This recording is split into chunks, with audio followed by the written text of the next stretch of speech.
Hello dear students, मैं हूँ Deepika Swarnkar, assistant professor geography, Rajiv Gandhi government PG college Ambikapur से। लास्ट कुछ वीडियोस में मिल चुके हैं हम। तो आज जो हमारा टॉपिक था उसका जो एक लास्ट पार्ट है उसको हम कंप्लीट करेंगे। मानव वातावरण संबंधों के एक जो हमारी अंत की एक विचारधारा थी या जो नूतन विचारधारा थी जिसको हम कहते हैं नवनिश्चयवाद, नवनियतिवाद या नियो डिटर्मिनिज्म। और एक बहुत अच्छा जो शब्द जो इस विचारधारा को हमारे सामने बहुत सरल तरीके से व्यक्त करता है वो है एडजस्टमेंट, मैन एनवायरनमेंट एडजस्टमेंट। इस शब्द से आप नियो डिटर्मिनिज्म को बहुत अच्छे से समझ सकते हैं। तो हम जान लें कि जो नियो डिटर्मिनिज्म था कब अस्तित्व में आया और किस देश में सर्वप्रथम भूगोलवेत्ताओं ने इसके बारे में सोचना शुरू किया। तो 20वीं शताब्दी के उत्तरार्ध में अमेरिका में ये विचारधारा आई थी। कौन सी? नियो डिटर्मिनिज्म की, जिसको कि हम मैन एनवायरनमेंट एडजस्टमेंट बिल्कुल इस नाम से जान सकते हैं। लेट 20th सेंचुरी अमेरिका में इसके जो समर्थक थे वो थे ग्रिफिथ टेलर, सबसे बड़े समर्थक थे जो कि इसको लेके आए थे। कार्ल सावर, स्पेड, वुल्ड्रिच। कार्ल सावर, अगर आपने लास्ट वीडियो ध्यान से सुना हो तो मैंने संभववाद में भी कार्ल सावर का नाम लिया था।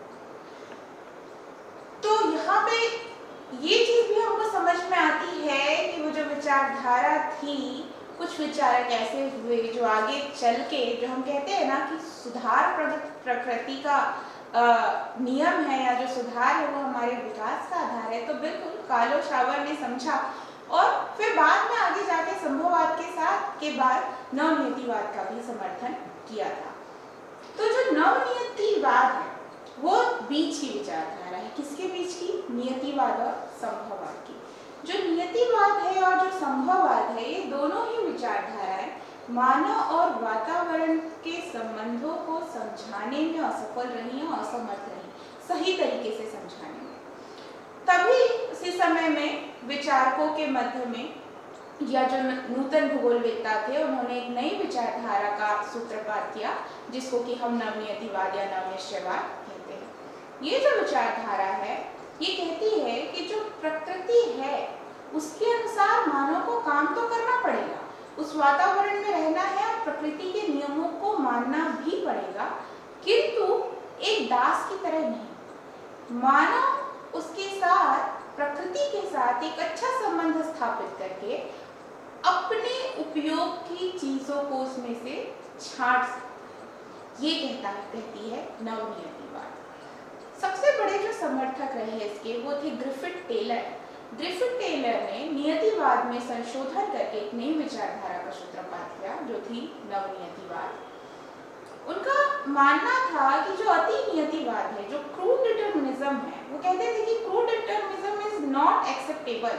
अति नियतिवाद किसी भी दशा में हमारे लिए एक्सेप्टेबल नहीं कर सकते, हम नहीं मान सकते हैं, क्योंकि जो प्रकृति है मानव पूर्ण रूप से उसके अधीन नहीं है, उसका दास नहीं है, बल्कि अपनी बुद्धि, अपनी कार्य क्षमता, अपने बल के आधार पे वो उसमें परिवर्तन करके उसको अनुकूल बना सकता है। किंतु मानव पूर्ण रूप से प्रकृति का विरोधी भी नहीं हो सकता है अगर उसे अपना अस्तित्व कायम रखना है। तो अगर मानव को अपना अस्तित्व कायम रखना है तो जो प्रकृति के नियम है, जो उसके शाश्वत नियम है, उसका पालन तो मानव को करना पड़ेगा और उसके साथ ही उसके साथ सामंजस्य स्थापित करके ही वो अपना विकास कर सकता है। ग्रिफिथ टेलर ने आगे चल के इस विचारधारा को एक नया नाम दिया, ये था स्टॉप एंड गो डिटर्मिनिज्म। क्या? स्टॉप एंड गो डिटर्मिनिज्म, अर्थात रुको और जाओ नियतिवाद। रुको और जाओ, क्या समझ रहे हैं आप? रुकिए और जाइए। अब रुक के क्या करना है? थोड़ा सा पॉज दिया ना मैंने, रुकिए और जाइए, अर्थात रुकिए, सोचिए और फिर जाइए, अर्थात आगे बढ़िए।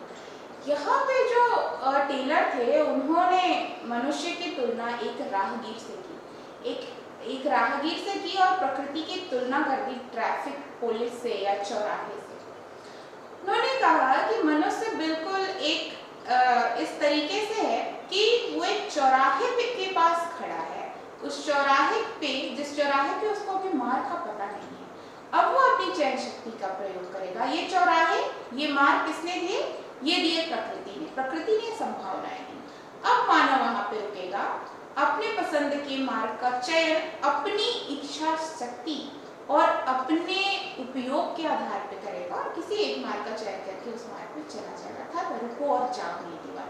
बहुत अच्छे से एक्सप्लेन करता है ये शब्द नवनियतिवाद को, मानव और वातावरण के संबंध को। तो ऐसा कहते थे टेलर। आगे जाके अन्य भी विद्वान हुए जिन्होंने इसका समर्थन किए। OH के स्पेट थे, वुलरिच थे। OH के स्पेट ने इसके लिए एक नया शब्द दे दिया जिसको कहा गया संभाव्यवाद, ठीक है, प्रोबेबिलिज्म। उसके बाद वुलरिच थे जिन्होंने इसको साइंटिफिक डिटरमिनिज्म कहा। तो प्रोबेबिलिज्म अर्थात संभाव्यवाद, ये जो स्पेट थे वो मध्य मार्ग हम कहते हैं ना, तो नियतिवाद और संभाववाद के बीच की विचारधारा कहते थे कि संभाव्यवाद है ये, संभावनाओं के आधार पर हम इसको चयन करेंगे। और वुलरिच ने इसको साइंटिफिक डिटरमिनिज्म कहा। ये भी एक बहुत अच्छा शब्द है जो कि एक्सप्लेन कर रहा है न्यू डिटरमिनिज्म को, क्योंकि हम वैज्ञानिक तकनीकी की बात कर रहे हैं कि मानव अपनी वैज्ञानिक तकनीकी और बौद्धिक क्षमता के बल पे एक सही रास्ते का चयन करे और प्रकृति के साथ सामंजस्य स्थापित करके आए। तो डिटरमिनिज्म का, न्यू डिटरमिनिज्म का जो सार है वो यही है कि मानव और वातावरण को आपस में सामंजस्य स्थापित करके आगे बढ़ना है। बिना वातावरण के साथ सामंजस्य स्थापित किए बिना मानव का कोई अस्तित्व नहीं है, वो आगे नहीं बढ़ सकता है। मानव को प्रकृति के दिए शाश्वत नियमों का पालन करना होगा। हाँ, वो दास नहीं है, वैज्ञानिक तकनीकों के बल पे वो उसमें परिवर्तन करके अपने अनुकूल बना सकता है। अब ये टॉपिक हमारे यहाँ पे खत्म होता है। इसके साथ में थोड़ा सा हम इसको रिवाइज करेंगे। जो तीनों सिद्धांतों के बारे में हमने पढ़ा है कि निश्चयवाद, संभववाद और नवनियतिवाद आपसे परीक्षाओं में किस तरह से पूछे जा सकते हैं। तो क्वेश्चन ऐसा आ सकता है कि मानव वातावरण के सिद्धांतों की व्याख्या करिए।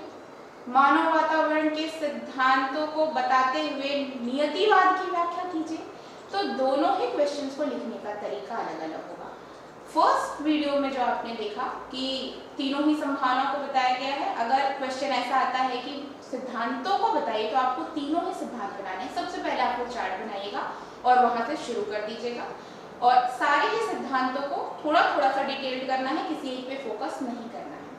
अगर क्वेश्चन ऐसा आ जाता है कि मानव वातावरण के सिद्धांतों को बताते हुए नवनियतिवाद या फिर नियतिवाद की व्याख्या कीजिए, तो आप तीनों सिद्धांतों के नाम बताएंगे, कहाँ विकसित हुआ ये बता देंगे और सीधे सीधे से आ जाएंगे उस स्पेसिफिक सिद्धांत पे, जैसे नियतिवाद पे, और उसको धीरे धीरे से बहुत अच्छे से एक्सप्लेन करेंगे। उसके विचारकों के नाम लिखेंगे, कोटेशंस लिखेंगे, किस भूगोलवेत्ता ने क्या कहा है इसके बारे में। लिखने का एक तरीका मैं आपको थोड़ा सा यहाँ पे बता देती हूँ कि जब भी आप कोई क्वेश्चन शुरू करें तो आपके जो लिखने का तरीका होना चाहिए, सबसे पहले आपको इंडेक्स बनाना चाहिए। इंडेक्स बना देने से होता ये है कि हमको सारी चीजें याद रहती हैं कि हमको आगे जाके क्या क्या लिखना है। कोई भी क्वेश्चन स्टार्ट करें, 2 मिनट का पॉज लीजिएगा और सोच लीजिएगा कि आपको लिखना क्या है। तो सबसे पहले किसी भी क्वेश्चन पे introduction, then meaning and definition, और उसके बाद कोई भी जो भी आप सिद्धांत लिखें, अगर न्यू डिटरमिनिज्म आया है तो तीनों ही आप लिख दें कि कॉन्सेप्ट्स, ये कॉन्सेप्ट्स में 1 2 3 डिटरमिनिज्म, पॉसिबिलिज्म और न्यू डिटरमिनिज्म।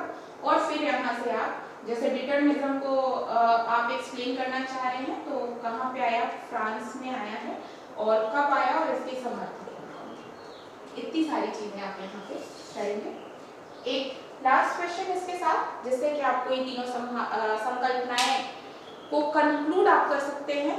इंट्रोडक्शन मैंने स्टार्ट किया था, लास्ट में कंक्लूजन बहुत इंपॉर्टेंट होता है। इसके बिना आपका जो आंसर है वो कंप्लीट नहीं होता है, आपको निष्कर्ष, कंक्लूजन जरूर निकलता है।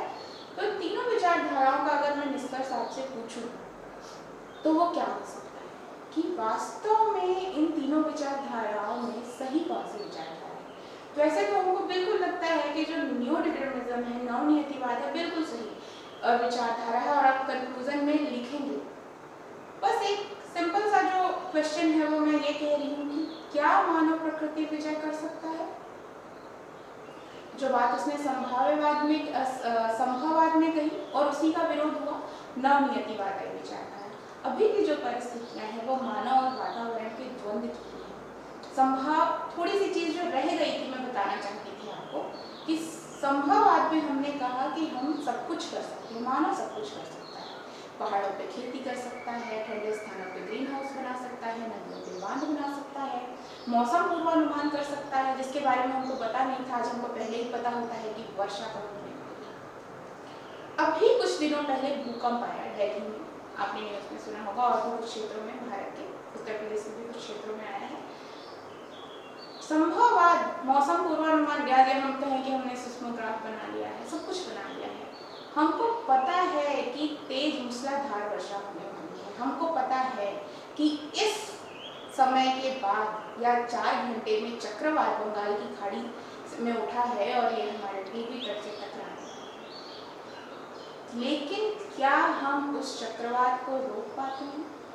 क्या हम उस मूसलाधार वर्षा को रोक पाते हैं? नहीं। तो बिल्कुल नवनीतिवाद यही कहती है कि जो मनुष्य है उसको शाश्वत नियमों को मानना पड़ेगा प्रकृति के, और उसके साथ सामंजस्य स्थापित करके ही मानव अपने अस्तित्व को बनाए रख सकता है और प्रगति कर सकता है। ये बात हमको समझनी है कि प्रकृति के साथ हमको अपने संबंधों को मधुर बनाना है, अर्थात सामंजस्यपूर्ण बनाना है। इस बात को समझिएगा, लिखने में बहुत आसानी होगी। Thank you. जय हिंद।